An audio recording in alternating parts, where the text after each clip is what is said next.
हनुमान आदि महाबली वानर महेंद्रगिरी के शिखर पर परस्पर मिलकर बड़े प्रसन्न हुए।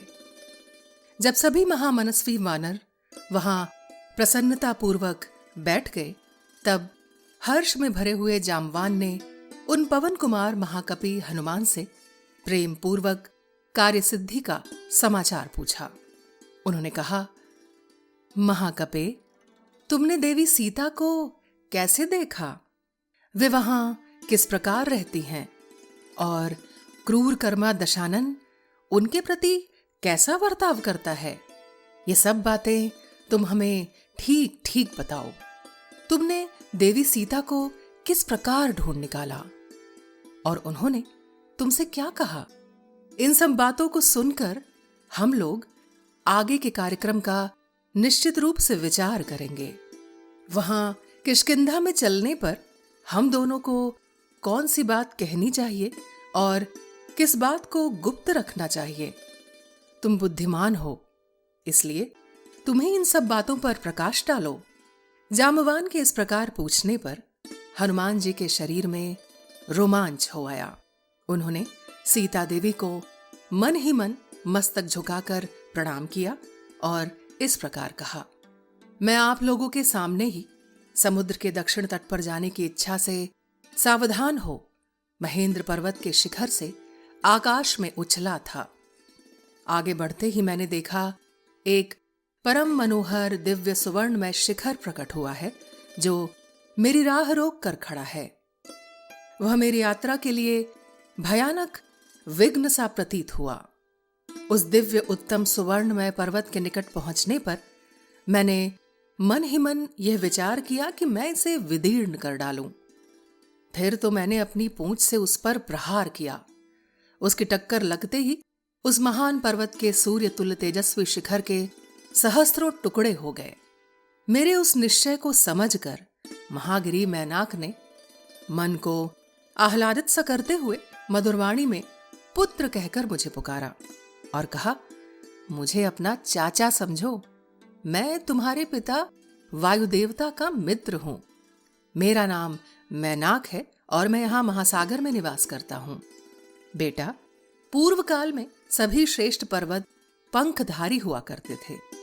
वे समस्त प्रजा को पीड़ा देते हुए अपनी इच्छा के अनुसार सब ओर विचरते रहते थे। पर्वतों का ऐसा आचरण सुनकर भगवान इंद्र ने वज्र से इन सहस्त्रों पर्वतों के पंख काट डाले। परंतु उस समय तुम्हारे महात्मा पिता ने मुझे इंद्र के हाथ से बचा लिया। बेटा, उस समय वायुदेवता ने मुझे समुद्र में लाकर डाल दिया था, जिससे मेरे पंख बच गए। अतः शत्रुदमन वीर, मुझे श्री रघुनाथ जी की सहायता के कार्य में अवश्य तत्पर होना चाहिए, क्योंकि भगवान श्री राम धर्मात्माओं में श्रेष्ठ तथा इंद्र तुल्य पराक्रमी है। महामना मैनाक की यह बात सुनकर मैंने अपना कार्य उन्हें बताया और उनकी आज्ञा लेकर फिर मेरा मन वहां से आगे जाने को उत्साहित हुआ। महाकाय मैनाक ने उस समय मुझे जाने की आज्ञा दे दी। वह महान पर्वत भी अपने मानव शरीर से तो अंतर्हित हो गया, परंतु पर्वत रूप से महासागर में ही स्थित रहा। फिर मैं उत्तम वेग का आश्रय ले शेष मार्ग पर आगे बढ़ा और दीर्घ काल तक बड़े वेग से उस पथ पर चलता रहा। तत्पश्चात बीच समुद्र में मुझे नागमाता सुरसा देवी का दर्शन हुआ। देवी सुरसा मुझसे इस प्रकार बोली, कपिश्रेष्ठ, देवताओं ने तुम्हें मेरा भक्ष बताया है, इसलिए मैं तुम्हारा भक्षण करूंगी, क्योंकि सारे देवताओं ने आज तुम्हें ही मेरा आहार नियत किया है।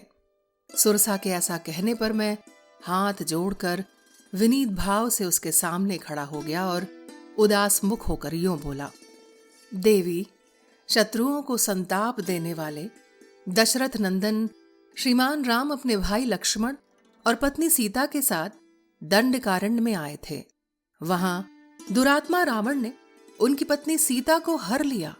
मैं इस समय श्री रामचंद्र जी की आज्ञा से दूत होकर उन्हीं सीता देवी के पास जा रहा हूं।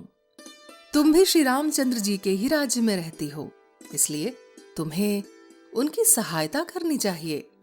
अथवा मैं मिथिलेश कुमारी सीता तथा अनायास ही महान कर्म करने वाले श्री रामचंद्र जी का दर्शन करके तुम्हारे मुख में आ जाऊंगा। यह तुमसे सच्ची प्रतिज्ञा करके कहता हूं। मेरा ऐसा कहने पर इच्छानुसार रूप धारण करने वाली सुरसा बोली, मुझे यह वर मिला हुआ है कि मेरे आहार के रूप में निकट आया हुआ कोई भी प्राणी मुझे टाल कर आगे नहीं जा सकता। जब सुरसा ने ऐसा कहा उस समय मेरा शरीर 10 योजन बड़ा था, किंतु एक ही क्षण में मैं उससे डेढ़ा बड़ा हो गया। तब सुरसा ने भी अपने मुंह को मेरे शरीर की अपेक्षा अधिक फैला लिया। उसके फैले हुए मुख को देखकर मैंने फिर अपने स्वरूप को छोटा कर लिया। उसी मुहूर्त में मेरा शरीर अंगूठे के बराबर हो गया।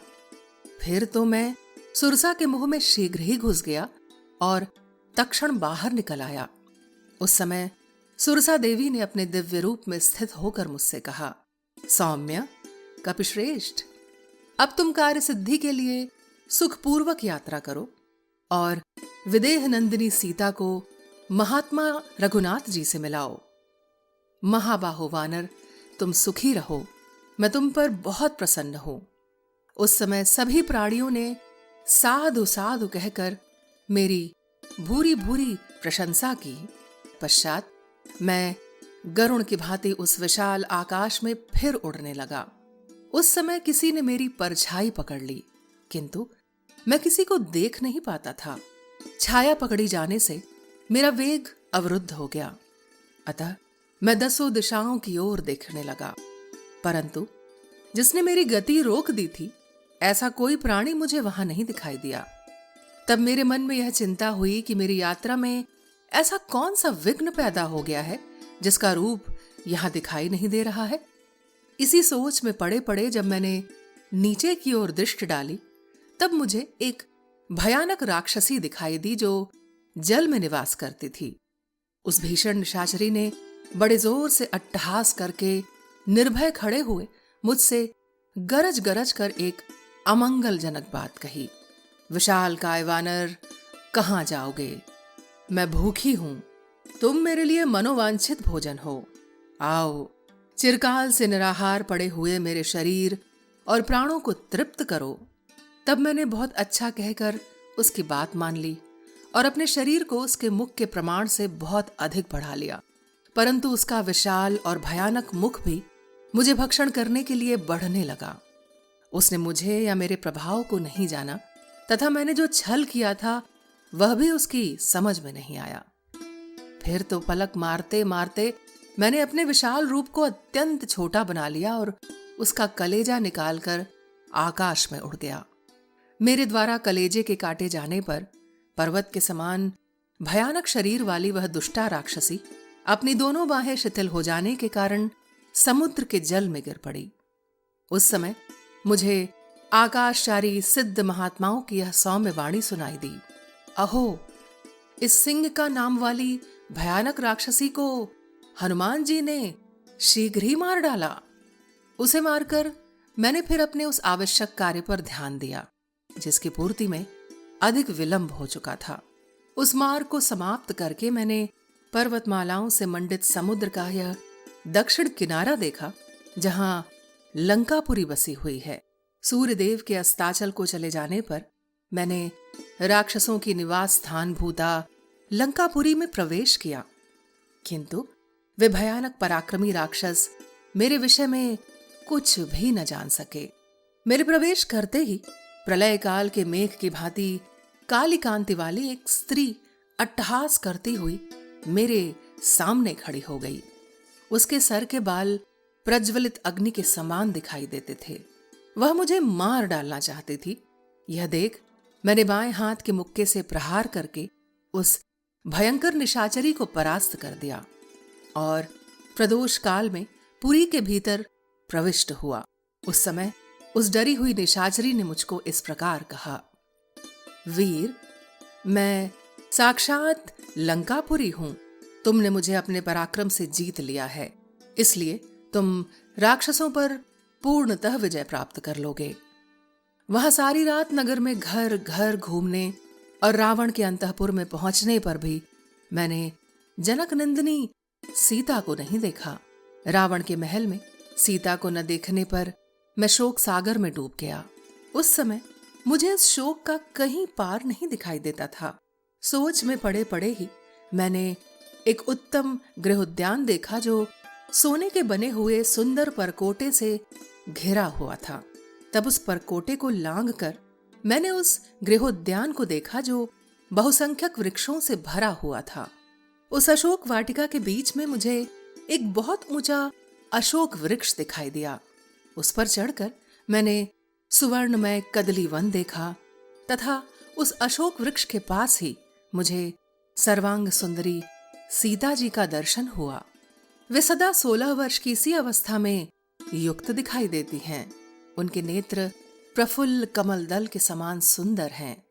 सीता जी उपवास करने के कारण अत्यंत दुर्बल हो गई हैं और उनकी यह दुर्बलता उनका मुख देखते ही स्पष्ट हो जाती है। वे एक ही वस्त्र पहनी हुई हैं और उनके केश धूल से धूसर हो गए हैं।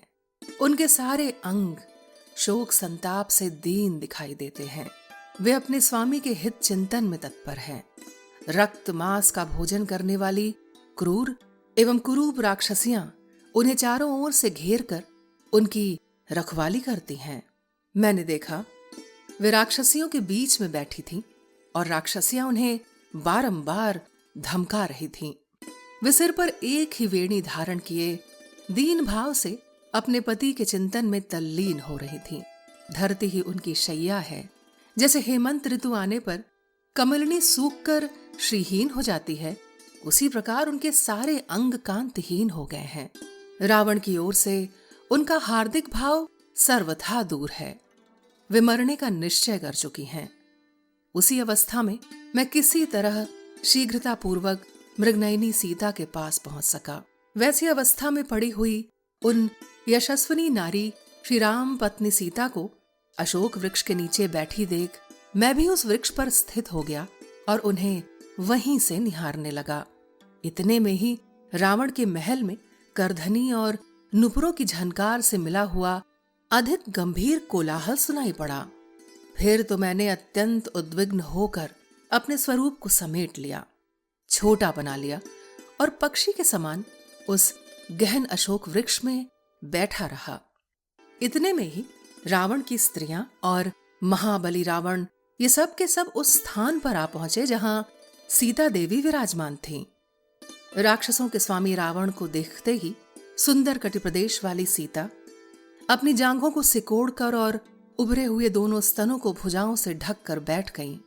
वे अत्यंत भयभीत और उद्विग्न होकर इधर उधर देखने लगी। उन्हें कोई भी अपना रक्षक नहीं दिखाई देता था। भय से कांपती हुई अत्यंत दुखनी तपस्विनी सीता के सामने जा दशमुख रावण नीचे सिर किए उनके चरणों में गिर पड़ा और इस प्रकार बोला, विदेह कुमारी, मैं तुम्हारा सेवक हूं, तुम मुझे अधिक आदर दो। इतने पर भी अपने प्रति उनकी उपेक्षा देखकर वह कुपित होकर बोला, गर्वीली सीते, यदि तू घमंड में आकर मेरा अभिनंदन नहीं करेगी तो आज से 2 महीने के बाद मैं तेरा खून पी जाऊंगा। दुरात्मा रावण की यह बात सुनकर सीता ने अत्यंत कुपित हो यह उत्तम वचन कहा, नीच निशाचर, अमित तेजस्वी भगवान श्री राम की पत्नी और इक्ष्वाकु कुल के स्वामी महाराज दशरथ की पुत्र वधू से यह न कहने योग्य बात कहते समय तेरी जीभ क्यों नहीं गिर गई? दुष्ट पापी, तुझ में क्या पराक्रम है? मेरे पतिदेव जब निकट नहीं थे तब तो उन महात्मा की दृष्टि से छिपकर चोरी चोरी मुझे हरलाया। तू भगवान श्री राम की समानता नहीं कर सकता। तू तो उनका दास होने के योग्य भी नहीं है। श्री रघुनाथ जी सर्वथा अजेय, सत्यभाषी, शूरवीर और युद्ध के अभिलाषी एवं प्रशंसक हैं। जनक नंदिनी की ऐसी कठोर बात कहने पर दशमुख रावण चिता में लगी हुई आग की भांति सहसा क्रोध से जल उठा और अपनी क्रूर आंखें फाड़ फाड़ कर देखता हुआ दाहिना मुक्का तान कर मिथिलेश कुमारी को मारने के लिए तैयार हो गया। इतने में ही उन स्त्रियों के बीच से उस दुरात्मा की सुंदरी भार्या मंदोदरी झपट कर आगे आई और उसने रावण को ऐसा करने से रोका। साथ ही उस काम पीड़ित निशाचर से मधुर वाणी में कहा, महेंद्र के समान पराक्रमी राक्षस राज, सीता से तुम्हें क्या काम है? आज मेरे साथ रमण करो। जनक नंदिनी सीता मुझसे अधिक सुंदरी नहीं है। प्रभु, देवताओं, गंधर्वों और यक्षों की कन्याएं हैं, इनके साथ रमण करो। सीता को लेकर क्या करोगे? तदनंतर वे सभी स्त्रियां मिलकर उस महाबली निशाचर रावण को सहसा वहां से उठाकर अपने महल में ले गईं। दशमुख रावण के चले जाने पर विकराल मुख वाली राक्षसियां अत्यंत दारुण क्रूरता पूर्वक वचनों द्वारा सीता को डराने धमकाने लगीं, परंतु जानकी ने उनकी बातों को तिनके के समान तुच्छ समझा। उनका सारा गर्जन तर्जन सीता के पास पहुंचकर व्यर्थ हो गया। इस प्रकार गर्जना और सारी चेष्टाओं के व्यर्थ हो जाने पर उन मांस भक्षणी राक्षसियों ने रावण के पास जाकर उसे सीता जी का महान निश्चय कह सुनाया। फिर वे सब की सब उन्हें अनेक प्रकार से कष्ट दे हताश तथा उद्योग शून्य हो निद्रा के वशीभूत होकर सो गईं। उन सबके सो जाने पर पति के हित में तत्पर रहने वाली सीता जी करुणापूर्वक विलाप कर अत्यंत दीन और दुखी हो शोक करने लगीं। उन राक्षसियों के बीच से त्रिजटा नाम वाली राक्षसी उठी और अन्य निशाचरियों से इस प्रकार बोली, अरे तुम सब अपने आप को ही जल्दी जल्दी खा जाओ, कजरारे नेत्रों वाली सीता को नहीं। ये राजा दशरथ की पुत्र वधू और जनक की लाडली सती साध्वी सीता इस योग्य नहीं है।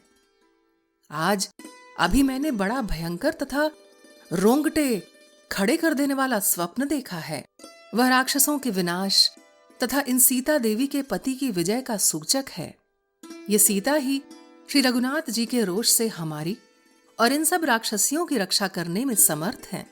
अतः हम लोग विदेह नंदिनी से अपने अपराधों के लिए क्षमा याचना करें, यही मुझे अच्छा लगता है। यदि किसी दुखनी के विषय में ऐसा स्वप्न देखा जाता है तो वह अनेक विध दुखों से छूटकर परम उत्तम सुख पाती है। राक्षसियों, केवल प्रणाम करने मात्र से मिथिलेश कुमारी जानकी प्रसन्न हो जाएंगी और महान भय से मेरी रक्षा करेंगी। तब लज्जावती बाला सीता पति की विजय की संभावना से प्रसन्न हो बोली, यदि यह बात सच होगी तो मैं अवश्य तुम लोगों की रक्षा करूंगी। कुछ विश्राम के पश्चात मैं सीता की वैसी दारुण दशा देख बड़ी चिंता में पड़ गया। मेरे मन को शांति नहीं मिलती थी।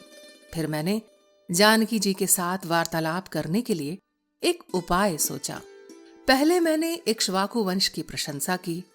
राजर्षियों की स्तुति से विभूषित मेरी वह वाणी सुनकर देवी सीता के नेत्रों में आंसू भर आए और वह मुझसे बोली, कपिश्रेष्ठ, तुम कौन हो? किसने तुम्हें यहां भेजा है? यहां कैसे आए हो? और भगवान श्री राम के साथ तुम्हारा कैसा प्रेम है? ये सब मुझे बताओ। उनका यह वचन सुनकर मैंने भी कहा, देवी, तुम्हारे पतिदेव श्री राम के सहायक एक भयंकर पराक्रमी बल विक्रम संपन्न महाबली वानरराज हैं, जिनका नाम सुग्रीव है। उन्हीं का मुझे सेवक समझो। मेरा नाम हनुमान है। अनायास ही महान कर्म करने वाले तुम्हारे पति श्री राम ने मुझे भेजा है, इसलिए मैं यहां आया हूं। यशस्विनी पुरुष सिंह दशरथ नंदन साक्षात श्रीमान राम ने पहचान के लिए यह अंगूठी तुम्हें दी है। देवी, मैं चाहता हूं कि आप मुझे आज्ञा दें कि मैं आपकी क्या सेवा करूं। आप कहें तो मैं अभी आपको श्री राम और लक्ष्मण के पास पहुंचा दूं। इस विषय में आपका क्या उत्तर है? मेरी यह बात सुनकर और सोच समझकर जनक नंदिनी सीता ने कहा, मेरी इच्छा है कि श्री रघुनाथ जी रावण का संहार करके मुझे यहां से ले चलें। तब मैंने उन सती साध्वी देवी आर्या सीता को सिर झुकाकर प्रणाम किया और कोई ऐसी पहचान मांगी जो श्री रघुनाथ जी के मन को आनंद प्रदान करने वाली हो। मेरे मांगने पर सीता जी ने कहा, लो, यह उत्तम चूड़ामणि है, जिसे पाकर महाबाहु श्री राम तुम्हारा विशेष आदर करेंगे। ऐसा कहकर सुंदरी सीता ने मुझे वह परम उत्तम चूड़ामणि दी और अत्यंत उद्विग्न होकर वाणी द्वारा अपना संदेश कहा। तब मन ही मन यहां आने के लिए उत्सुक हो एकाग्रचित्त होकर मैंने राजकुमारी सीता को प्रणाम किया और उनकी दक्षिणावर्त परिक्रमा की। उस समय उन्होंने मन से कुछ निश्चय करके पुनः मुझे एक उत्तर दिया। हनुमान, तुम श्री रघुनाथ जी को मेरा सारा वृत्तांत सुनाना और ऐसा प्रयत्न करना जिससे सुग्रीव सहित वे दोनों वीर बंधु श्री राम और लक्ष्मण मेरा हाल सुनते ही अविलंब यहां आ जाएं। यदि इसके विपरीत हुआ तो 2 महीने तक मेरा जीवन और शेष है। उसके बाद श्री रघुनाथ जी मुझे नहीं देख सकेंगे। मैं अनाथ की भांति मर जाऊंगी। उनका यह करुणाजनक वचन सुनकर राक्षसों के प्रति मेरा क्रोध बहुत बढ़ गया। फिर मैंने शेष बचे हुए भावी कार्य पर विचार किया।